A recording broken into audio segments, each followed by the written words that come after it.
Halo teman-teman, selamat datang di video belajar C++. Hari ini kita akan membahas tentang array dalam C++, termasuk array satu dimensi, array dua dimensi, cara deklarasi, cara memanggil, operasi dasar, dan contoh soal. Yuk langsung kita mulai. Nah, apa itu array? Array adalah struktur data yang menyimpan sekumpulan nilai dengan tipe data yang sama. Dengan array, kita bisa menyimpan banyak data dalam satu variabel. Contoh kasusnya, misalnya kita ingin menyimpan nilai ujian 5 siswa.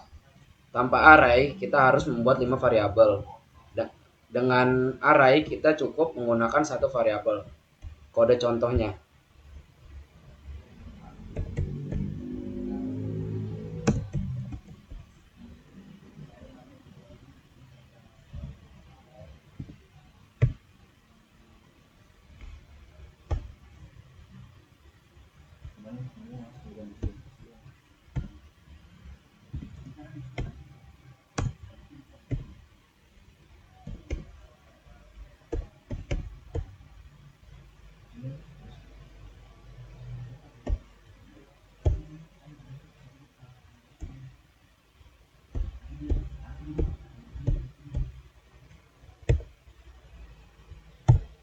Nah, ini contoh yang pertama. Nah, yang kedua kita bakal ngejelasin array satu dimensi. Array satu dimensi adalah array yang hanya memiliki satu baris data. Array satu dimensi merupakan salah satu tipe data yang paling banyak digunakan dalam pemrograman. Array satu dimensi dideklarasikan dengan menggunakan satu kurung siku saja. Sedangkan array dua dimensi dideklarasikan dengan dua kurung siku saja. Ciri-ciri array satu dimensi adalah merupakan tipe data yang statis, artinya jumlah variabel harus diketahui sebelum dijalankan. Setiap variabel dapat diakses dengan menggunakan suatu indeks sebagai identitas atau alamat. Array satu dimensi memiliki satu nama, tetapi memiliki banyak tempat. Setiap tempat harus dibedakan. Untuk membedakannya dibutuhkan penunjuk, seperti karakter dalam kurung char atau integer.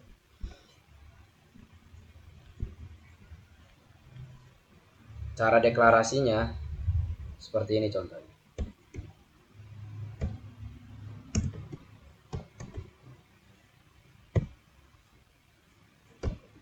Nah, ini array untuk 5 elemen. Nah, cara memanggilnya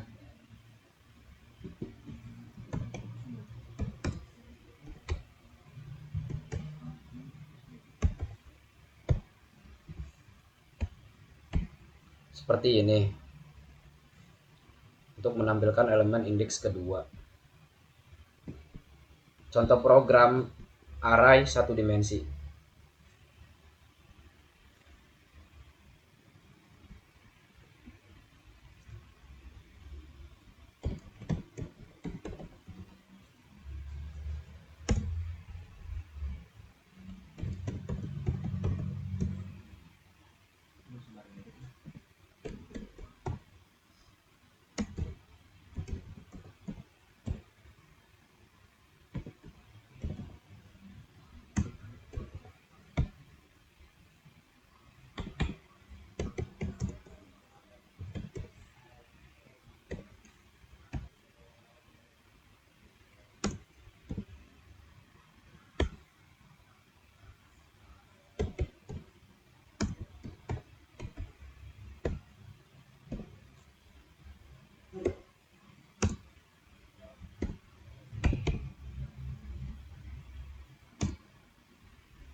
Nah, ini contoh array satu dimensi.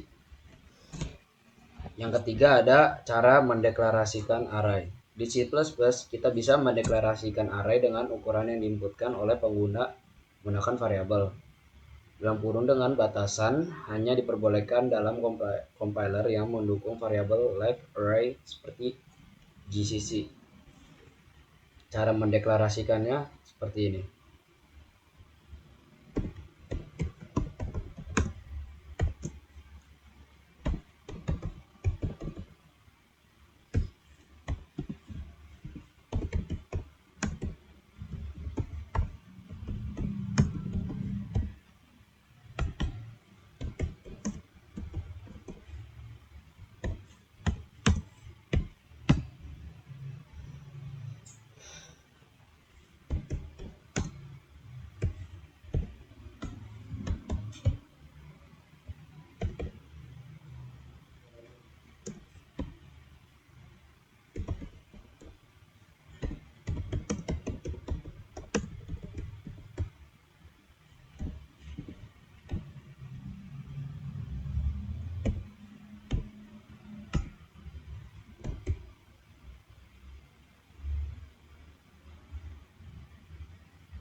Nah, ini cara mendeklarasikan array.